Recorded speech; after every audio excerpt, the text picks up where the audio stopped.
Hi guys, I'm Suci. I'm a student at the UIN Bandung Language Training Program. This time, I want to share stories about my trip to visit several museums and historical sites in Bandung. To get to Bandung City, I used an online motorbike taxi. It took approximately 45 minutes from my dormitory on Campus 3 in Sunan Gunung Jati, Bandung, because on the day I went, the traffic was jammed. There were four sites that I visited. First, the Bandung City Museum. The second is the Asia Africa Conference Museum. The third is the site of Bangkok's prison cells. And the last is the Inggit Garnasih Museum.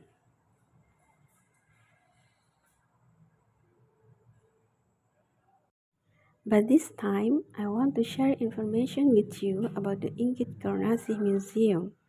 Since the first time I went to Bandung, I had intended to visit this museum. I first knew the name Inggit in 2013. At that time, I was bored with my daily routine of just working. I feel very empty. Finally, every holiday, I decide to visit various libraries around where I live in Yogyakarta. One day, I visited the Yogyakarta City Library. I found a book entitled Sukarno's Wives. I was quite surprised. How many wives did Pak Sukarno have? Because I only know Mrs. Fatmawati. The book is not very thick. I read it for approximately 2 hours.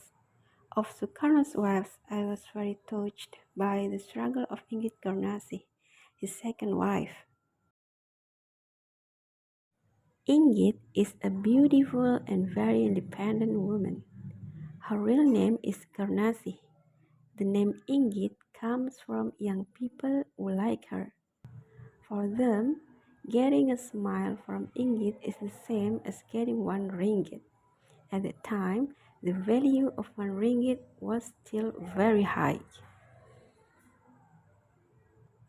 Guys, you can read the history on this banner. So, at that time, Sukarno was married to Utari, the daughter of host Cokroaminoto, his teacher. Long story short, when Sukarno was going to continue his education in Bandung, his in-laws entrusted him to Inggit and her husband. After Utari returned to Surabaya, Sukarno often engaged in conversations and discussion with Inggit because her husband was often not at home. That's when love grew between them. After divorcing Utari, Sukarno asked Sanusi for permission to marry Inggit.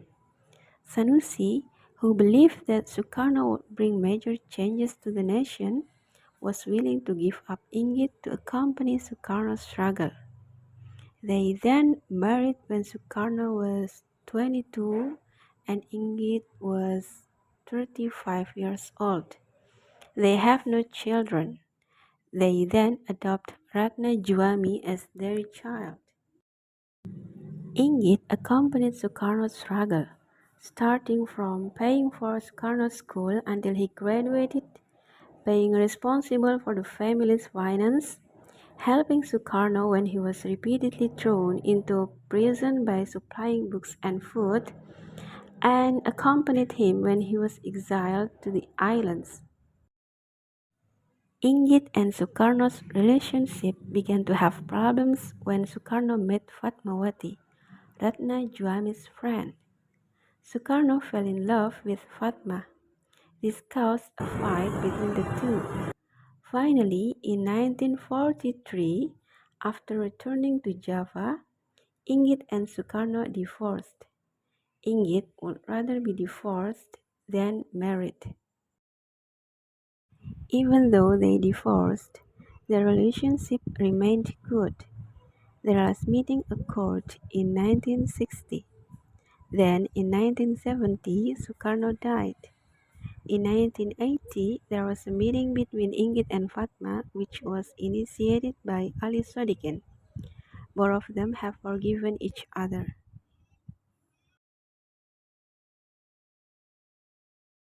Guys, for me, Inggit is a special woman. Sukarno's success in the movement to achieve independence was inseparable from the role of Inggit. Her character and struggle deserve recognition as a national figure.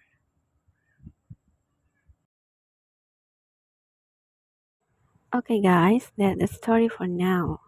We will continue next time. Thank you. Assalamualaikum warahmatullahi wabarakatuh.